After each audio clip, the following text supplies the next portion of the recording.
Greetings and welcome to the Animal Wellness Podcast, the official podcast of Animal Wellness Action. Hi, I'm your host, Joseph Grove.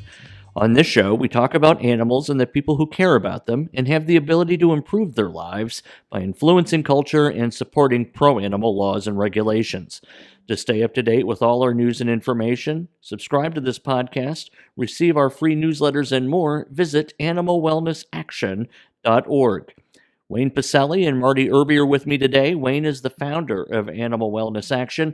Marty is its executive director and chief lobbyist in D.C. So this podcast, what I hope the three of us can do, gentlemen, is look back at 2020 and acknowledge the victories we had, and appreciate the ones that came within reach, but maybe can be completed in the new Congress, and then certainly to look ahead towards 2021 and the prospect of gaining ground for animals as well.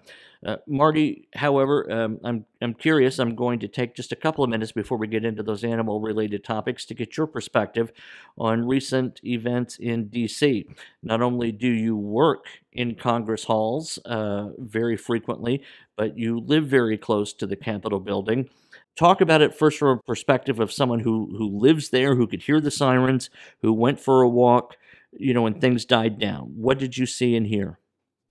Yeah, thank you, Joe. No, I thought 2021 was going to be a fresh new year full of good things happening, and hopefully it will be in the long run. But was really such a surreal day on Wednesday of this week. Today's Friday, to have just thousands of people storming the U.S. Capitol. I worked in the building for 2.5 years. I live less than 3 blocks away from the actual Capitol building. They evacuated the Cannon office building, which is closest to my house, about 2 blocks away. And then to see the actual doors of the U.S. Capitol being broken down, the windows being broken out, the Senate and the House floor both ransacked. I mean, it's just unbelievable. I would have never thought that would have happened. I would have never thought that people could actually break that barrier and it could be breached. It has not been breached since 1814 during the War of 1812, of course, when the British breached the perimeter. So that's the first time in 206 years. As it sort of wound down about 5:30 that evening, I had to go outside and walk my little dog here, and we walked just maybe 100 yards or so from where most of the worst part of the incident occurred. And it was down to 30 or 40 people. There weren't that many people there. Everyone had dispersed, and you wouldn't have even known it was the same place that you were seeing earlier in the day. So fortunately, things ended quickly. They brought in 1,100 law enforcement from Maryland, Virginia, and some other surrounding states. And definitely an unfortunate day in our nation's history, but something that we'll have a story to tell about for a long time.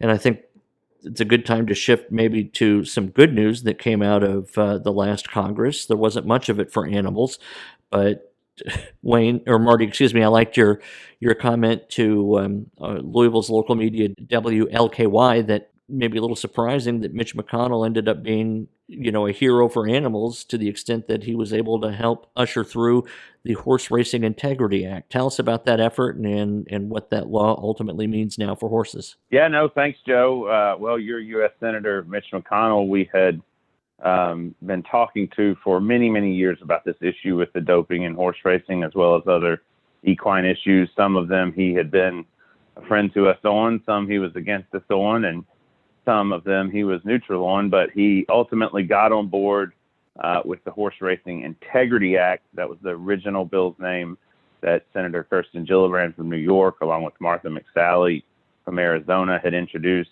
And he made the bill even better by adding a provision that required for racetracks across the country to report all of their deaths, their injuries, their breakdowns, and data of the like to the FTC that would be placed in a federal database so that owners, trainers, breeders, anyone who is purchasing a horse could see if the horse had been injured at a certain track, what tracks were having the most injuries, and all that sort of information that we've not seen before. So the now the new law that McConnell ushered to passage is the Horse Racing Integrity and Safety Act, HISA. We're also really, really grateful for Congressman Paul Tonko, a Democrat from New York, and Congressman Andy Barr, who's another Republican that represents Lexington, Kentucky in the U.S. House, that really worked on this legislation and got it done. And, that's the first federal protection that has been enacted legislatively to protect horses since 1971. So basically 50 years ago, when the Free Roaming Wild Horse and Burro Act was signed into law. That's a huge, monumental feat for me, at least personally, of all the things that I've ever worked on. I think this was the proudest accomplishment of all the pieces of legislation and regulations that we've worked on, and we're so thrilled and elated to see this get signed into law. It bans doping on race day in thoroughbred horse racing across the U.S. So all of the drugs that are being utilized now, whether it's Lasix or pain masking agents, other things that they've utilized for years, would all be illegal on race day, and will also create a uniform national standard for regulation, penalties, testing, and enforcement through USADA, the anti-doping agency that caught Lance Armstrong, oversees the Olympics. So I think that's definitely one for the history books. We're thrilled. Now we've now gotten 6 federal animal protections signed into law in the first 3 years that Animal Wellness Action has been in business. Excellent. Well, good job. And I know that the organization played a large role in getting those needs broadcast and responded to. Wayne, was the horse racing industry facing kind of a do or die moment in terms of collaborating or supporting the Horse Racing Integrity and Safety Act? I don't think it was a do or die moment, but I think it was an industry that recognized that it's been in decline for a while, and they really had to decide if they were going to continue to shrink, they were going to continue to be irrelevant for younger generations of Americans who seem very less, much less interested in animal-based spectator sports than ever. And you had a debate within the horse racing industry that mirrors debates in other industries within the animal protection movement. Any industry or cause, what do we stand for? Who are we? And we at Animal Wellness Action pointed out that however you feel about horse racing, horses are at the center of the enterprise. And the industry really makes a fundamental mistake by disregarding the interests of the animals who enable the entire business to occur. And of course, when you look at the doping scandals that we've seen in cycling and in baseball and other sports, you think, well, why do these people get a free pass to be gaming the system and doping the athletes?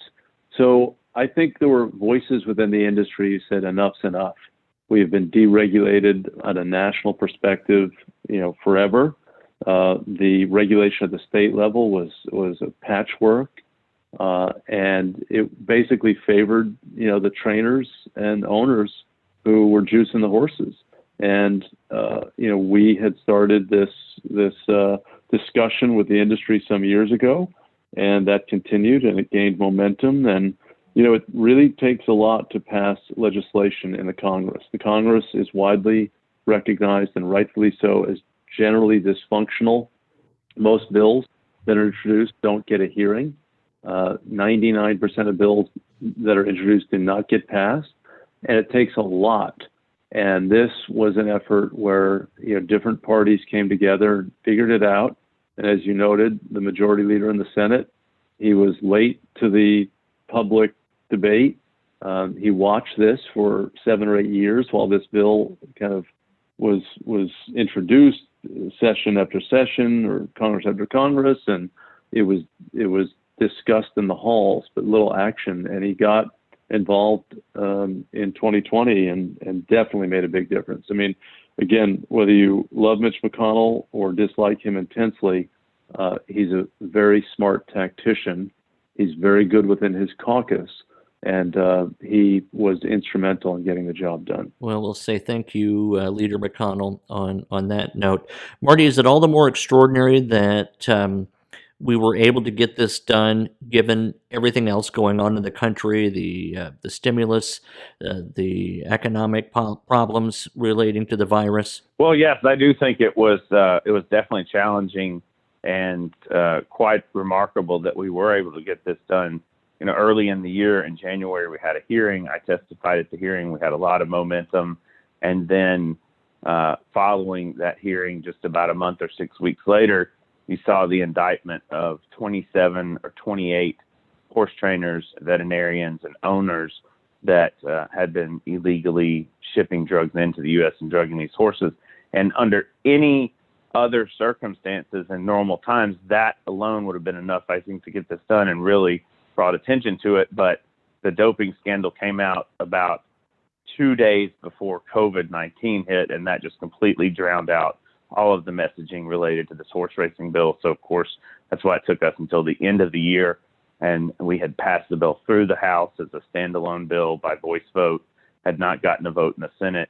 We're looking at some opposition from 1 or 2 senators, and they decided to just go ahead and attach it to the year-end spending bill. And, of course, the Associated Press did a story that day when it passed both chambers of Congress, headed to the president's desk, because we thought surely, of course, this will be signed into law since everyone's agreed to it. But unfortunately, we had to wait almost a whole nother week.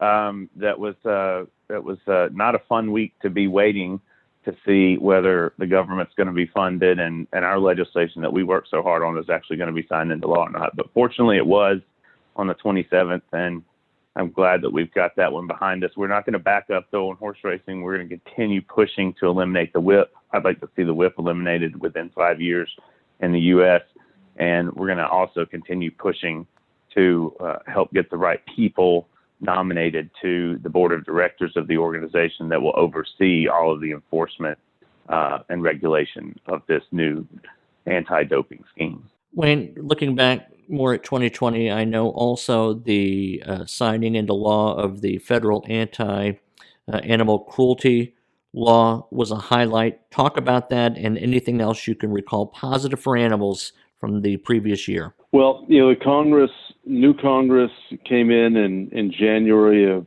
2019, and they run for 2 years before the slate is wiped clean. And the Horse Racing Integrity and Safety Act was enacted at the very end of the Congress. It bookended the Congress. The first bit of legislation that passed was 1 year earlier, when Congress unanimously passed the Preventing Animal Cruelty and Torture Act, a federal anti-cruelty statute. I had conceived of that some years ago, thought that we really needed a complement to our state anti-cruelty laws, where federal property, interstate activities, federal bestiality standards did not exist.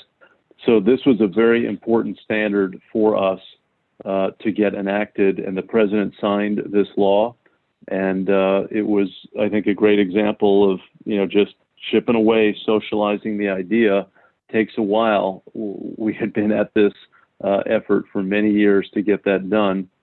And it really came just really a year prior to the Farm Bill, the very end of the prior Congress, when we had worked to enact a federal animal fighting law to ban animal fighting throughout the United States, to ban the sale of dog and cat meat, and also to pass the Pet and Women's Safety Act to recognize the correlation between domestic violence and animal cruelty, have criminal penalties as well as money for new sheltering capacity at domestic violence centers, so women and their families can flee a dangerous situation and actually bring their animals with them, because many times women will not leave a dangerous situation if the animal has to be left behind, because the abuser will threaten the life and sometimes injure or kill the animal as a signal to what's going to happen to the spouse or the girlfriend.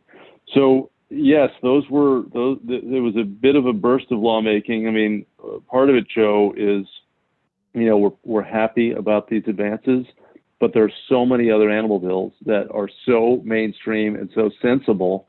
And in some ways, it's shocking that more doesn't get done. But it just shows the founders made it difficult to pass new legislation with the way that a bill has to navigate through both chambers and get signed by the president. And then you have the dysfunction that exists in Washington. It's just been getting more acute through the years, and that makes it difficult as well. Hyperpartisanship. We try very hard to be a nonpartisan organization and to call balls and strikes as we see them when it comes to animal welfare. I want to say just a personal word or two on the legislation regarding creating space for pets so that women may more easily leave domestically violent situations. My mother lived for years with a very abusive man, and she believed until her dying day that he killed 2 of her dogs. She had a third, and she stayed with him for probably another year or 2 after those other dogs were killed because she didn't want anything to happen to this third. And it was only until we could assure my mother that we would find a safe home for this other dog that she was able to convince herself to finally leave this man. So that is, you hear that described and you think, well, okay, gosh, that's nice. But I've seen firsthand how much women feel compelled to protect their animals, even if it means risking their own safety. So I'm very heartwarmed by that piece of legislation and our work, to get it through. Joe, let me just say that is, we hear that this is millions of cases in the United States, right? I mean, you're talking domestic violence is an epidemic in the country, and animals are part of our homes and our families and our lives, and they're caught up in this whirlpool. And it's a very real issue. And I think what's so important about it in terms of our work at Animal Wellness Action and our discussion today and our prior discussions, our future discussions, is that animal welfare is not some narrow concern in our society. I think it's worthy for us to be concerned about animals for the well-being of those individuals. They deserve protection.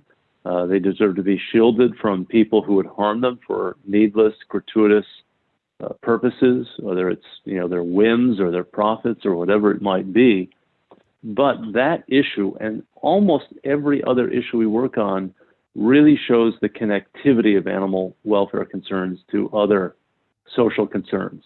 And animal cruelty is often so bound together with other forms of social violence and other social ills. We, of course, have the pandemic. Nothing is bigger in terms of the connectivity of animal issues than this pandemic that we're dealing with that was hatched at a live wildlife market in Wuhan, China, and in no time ricocheted around the world. And look at all of our issues, and you see this connectivity. The horse racing issue, well, what does that have to do? Well, the jockeys are put at risk when you're riding a horse that's going beyond his or her limits and breaks down on the track, and the jockey is killed or breaks a neck, or, almost all the issues we talk about are connected. And it's one really important element of our work. Our motto at the organization is helping animals helps us all. And it's not just a talking point, it's real. Violence breeds more violence.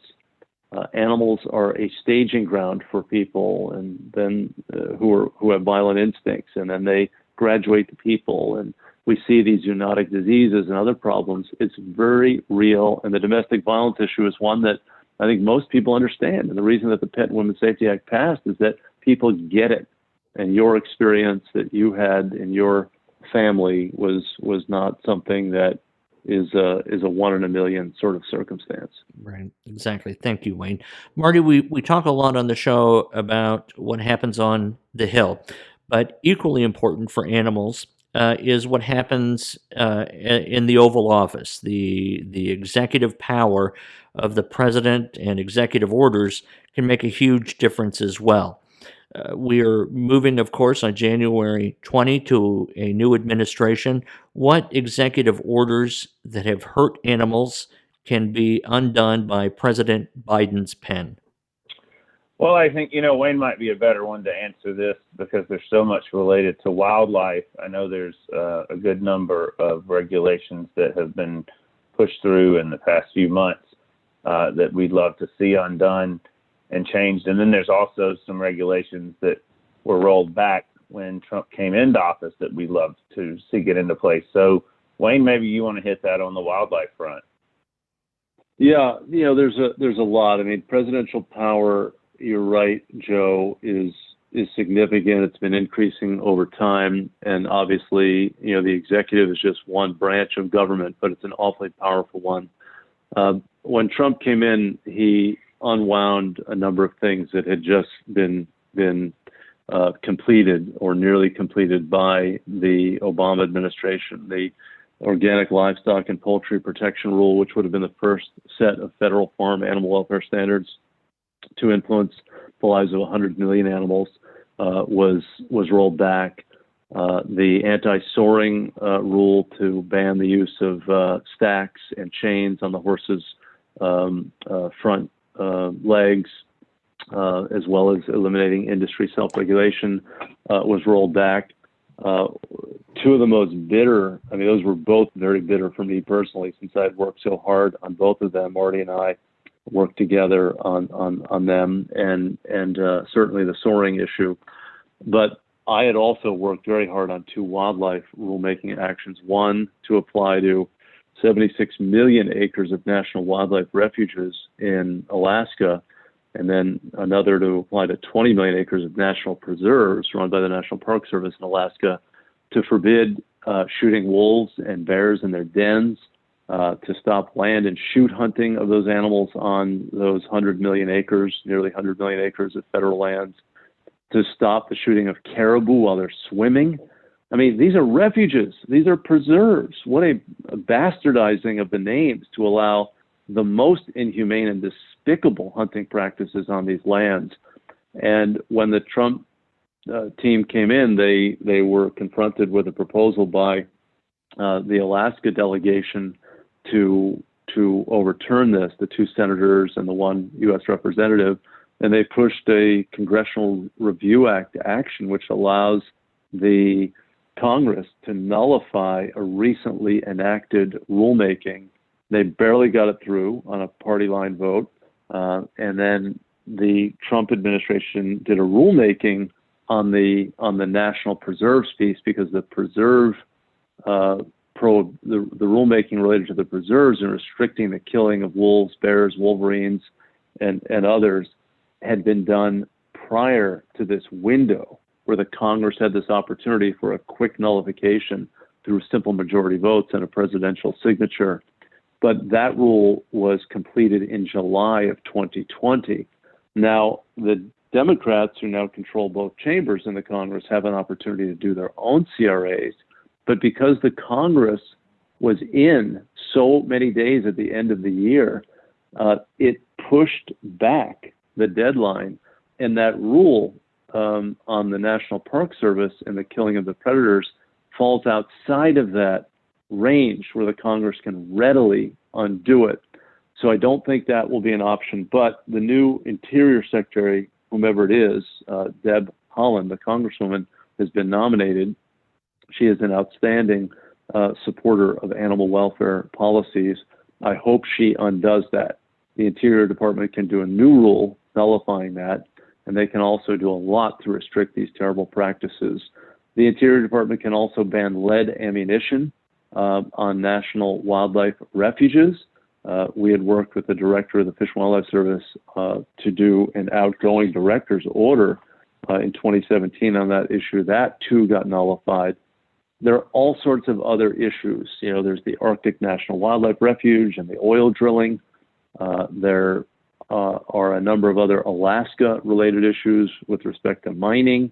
There are opening of just dozens and dozens of refuges to trapping and trophy hunting.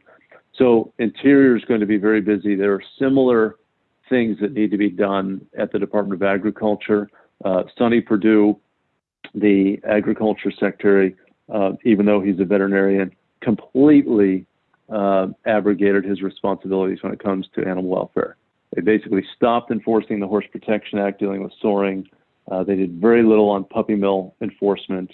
They were quiet on all the big animal welfare issues from kind of an animal welfare perspective. So those are the two most important agencies for animal welfare: the USDA, the Department of Agriculture, and USDI, the Department of the Interior.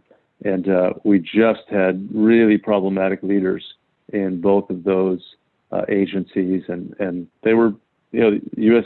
Interior Department was catering to trophy hunters, ranchers, and energy extractors. USDA was catering to puppy mill operators and factory farmers. I mean, that's just the bottom line on the issue. So, not since Herbert Hoover was swept out of office in the Great Depression have we had a Oval Office go to the Democrats, the Senate go to the Democrats, and the House remain with the Democrats. It's really a very exciting era for animals based on some of what Wayne was just saying. Marty, what can we expect in the next 2 years with this Congress and a friendly White House to happen for our furry and scaled friends? Well, I think it's going to be a really terrific era for the animals, both domestic and wildlife. As Wayne said earlier, there's so many things that can be done through executive order and regulation with the new administration. But legislatively, even though the chambers are really close in margin, the U.S. Senate now has 50 Democrats, 50 Republicans. So the vice president will be breaking the tie. And then I think there's an 11 or so seat lead with the Democrats right now in the U.S. House. There'll have to be some members that'll be replaced that are going into the administration, and a few other incidents like the unfortunate case where the 41-year-old newly elected member passed away this week.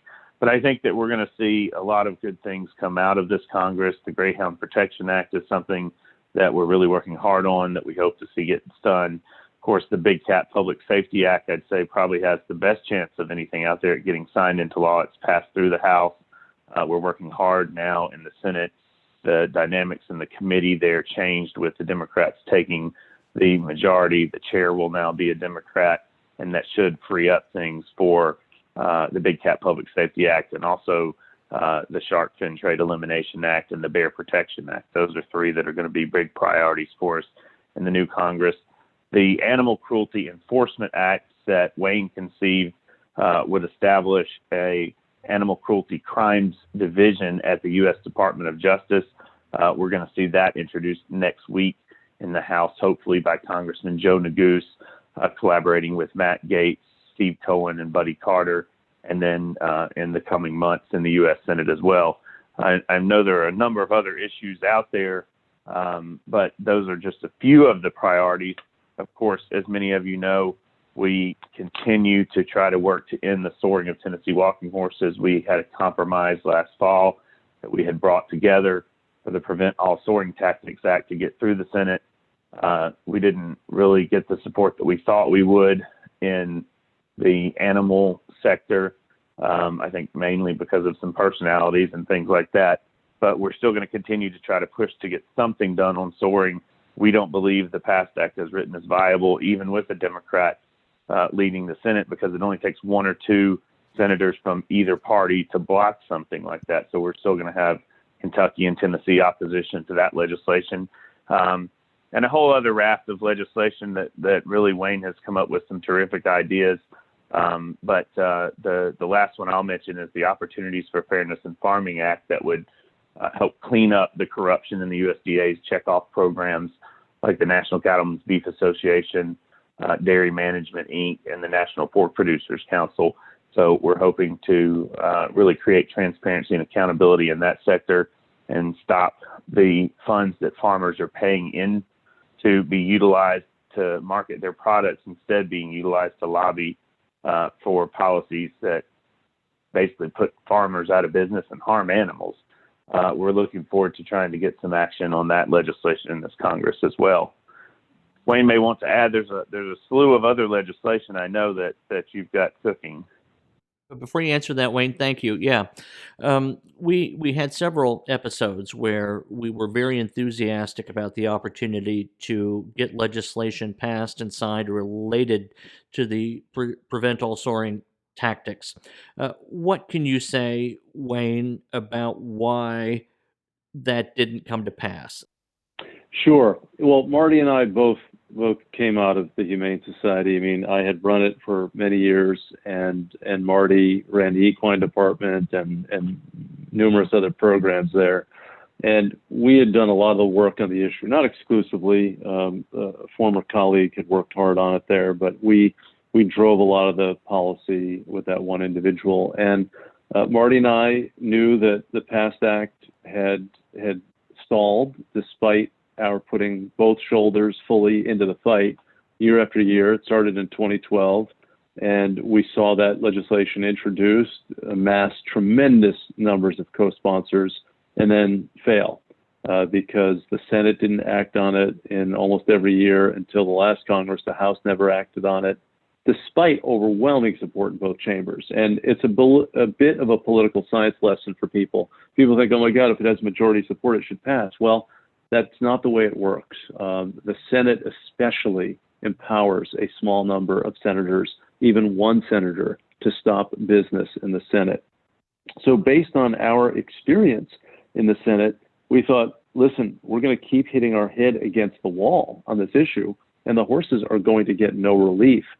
So Marty, through some of his contacts, because he came out of the walking horse industry before he kind of entered the animal welfare movement formally and worked at HSUS, worked on Capitol Hill, and then became executive director of Animal Wellness Action.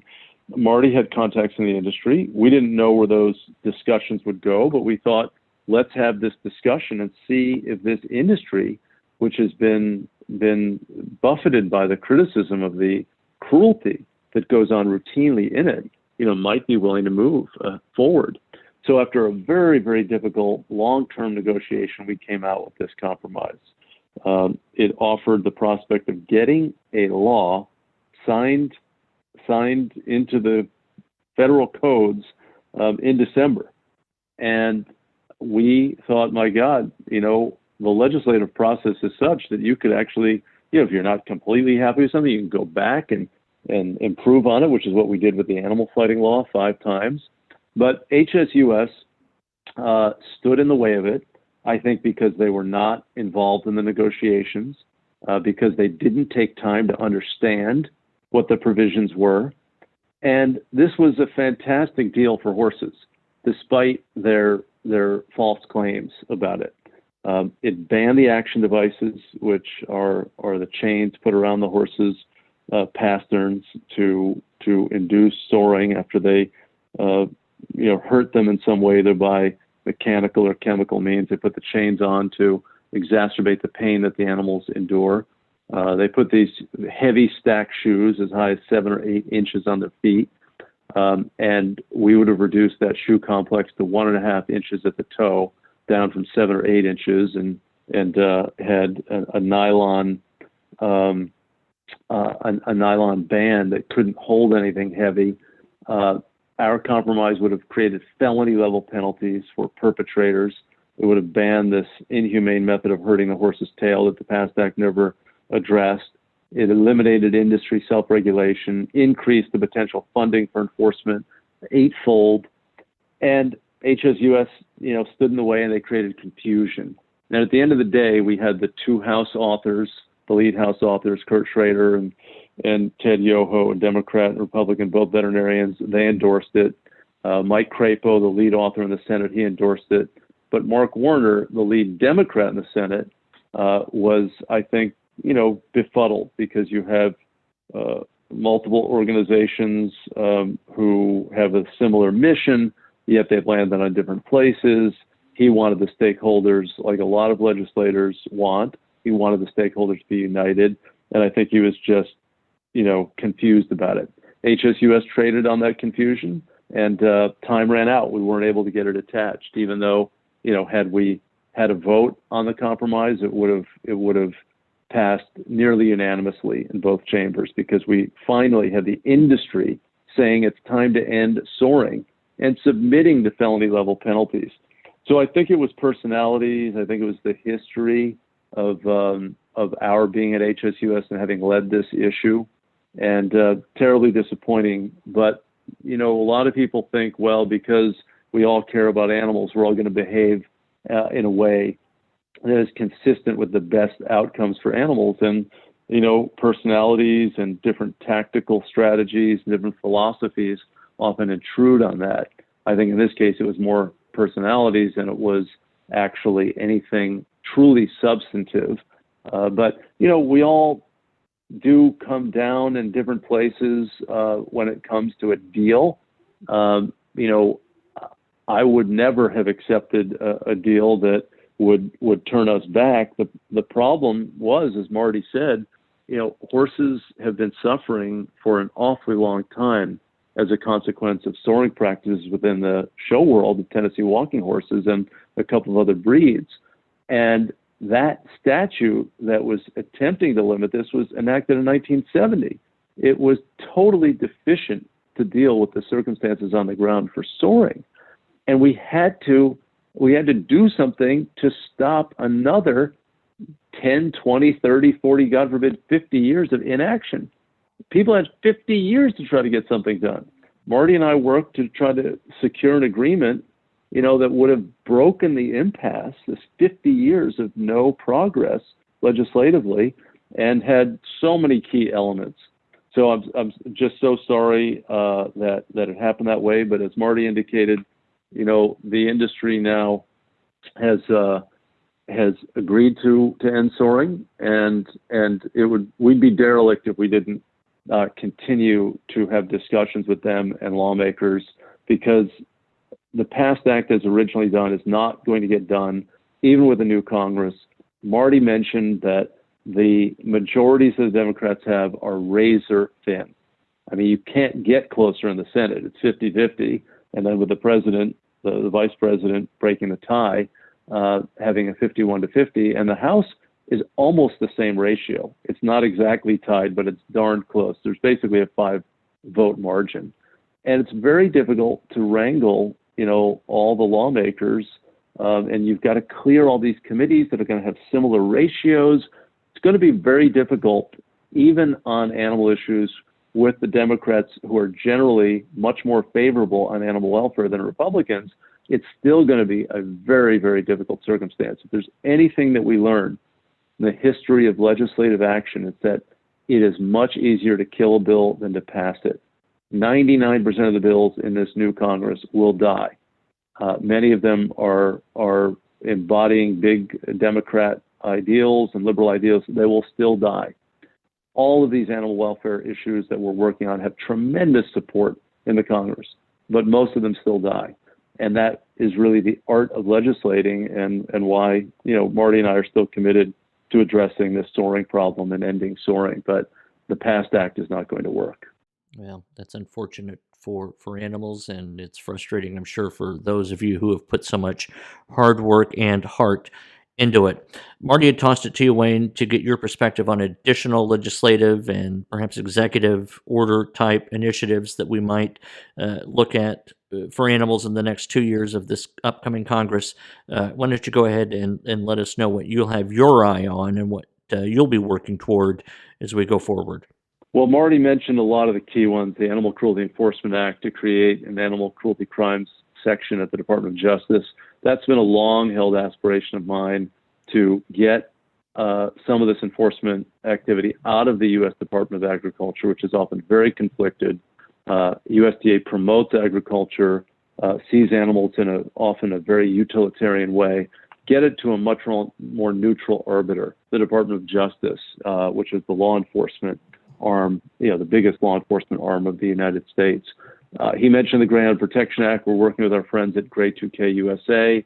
This is an issue that is ripe for federal action now that so many states have banned the practice. Also, he mentioned a number of others. We got close in getting the Shark Fin Trade Elimination Act and the horrible practice of selling shark fins in the United States. We're going to introduce new legislation, the Kangaroo Protection Act, as part of the broader campaign with the Center for a Humane Economy to stop Nike, Adidas, Puma, and other athletic shoe companies from buying up kangaroo skins and driving the killing of 2 million kangaroos in their native habitats in Australia every year. There are alternatives that exist for these shoemakers. Most of their shoes are now vegan anyway, but they have remnant lines in their soccer cleat offerings that are made from kangaroos. And if you think of these global sports and all the billions of people who play soccer, you've got a circumstance where even a small percentage of their shoes eats up a lot of kangaroos. And that's why it's the biggest mammalian slaughter of wildlife in the world, is the killing of kangaroos for athletic shoes. So we're going to introduce a new Kangaroo Protection Act. We're excited about an FDA Modernization Act. There's been obviously a lot of talk of vaccines. We had a record pace in getting vaccines into the marketplace and into people's bloodstreams in order to vaccinate them from COVID. But the general new drug development process is so slow. It generally takes $1 billion for a pharmaceutical company to develop a new drug, actually $2 billion, and 10 years to get it to market. Well, people are dying of diseases, and one of the things that's slowing them down are these archaic animal testing requirements that date back to 1937 in the Federal Food, Drug, and Cosmetics Act. So the FDA Modernization Act will allow for the best science to occur. We're also going to fight on our traditional issues like ending horse slaughter for human consumption, work for the Puppy Protection Act to crack down on puppy mills. We want to introduce new legislation to phase out mink farming in the U.S. after the mink farming COVID connection, and also a bill to ban gestation crates for pigs, because by 2022, so many major retailers, including McDonald's, pledged to get pork that comes from farms that use gestation crates out of their supply chains. But the pig industry has not been converting quickly enough. And we're going to face a crisis in that these major retailers are going to say, oh, we can't get enough of the product, therefore we have to continue to rely on these intensive confinement factory farms to draw the pork from. And we want a national policy to address that.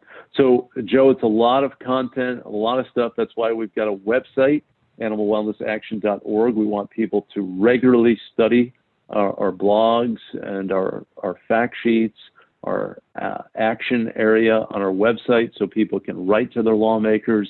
It's going to be a very big, brisk agenda, not just in Congress, but as you said, with the executive agencies, particularly the Department of Agriculture and Interior, but also Commerce, Justice, State, and many other agencies that have something to do with animals in our society. Wayne, Marty, thank you. It sounds like a lot. And obviously, as we record this on January 8th, we've got another 12 days until the inauguration, and we can finally turn the page. And who knows what will happen between, now and then. But I guess you might say it feels like there is light at the end of the tunnel when it comes to making movement forward on animals. Yeah, Joe, I want to say that I think that we are able to work with almost any kind of Congress. Republicans controlling both chambers, Democrats controlling both chambers, the chambers split, the presidency held by a different party. We have to be able to work in a bipartisan way on animal issues. Opposition to animal cruelty should be a universal value. That's the attitude that we exhibit when we walk into an office or we talk to lawmakers or their staff on Zoom. Generally speaking, the Democrats have been better. They represent more urban districts, more suburban districts. The Republicans have gone more rural. There are reasons and explanations, I think, for some of the political proclivities that exist, but never is it easy. This won't be easy with very divided Congresses. People say, well, the Democrats are in control. They are barely in control. And the Republicans will have a lot of power, especially in the Senate, but certainly in both chambers. Wayne, I'm glad you said that, because it is easy for me, and I'm sure it's easy maybe for many of the people listening to this podcast, to paint with the proverbial broad brush, to overly generalize how things should work when it comes to whether there's an R or a D after a particular legislator's or executive's name. So thank you for saying that, and that's certainly true. I appreciate that. Marty, any final thoughts? No, we're just looking forward to a great new 117th Congress. We think we're going to get done.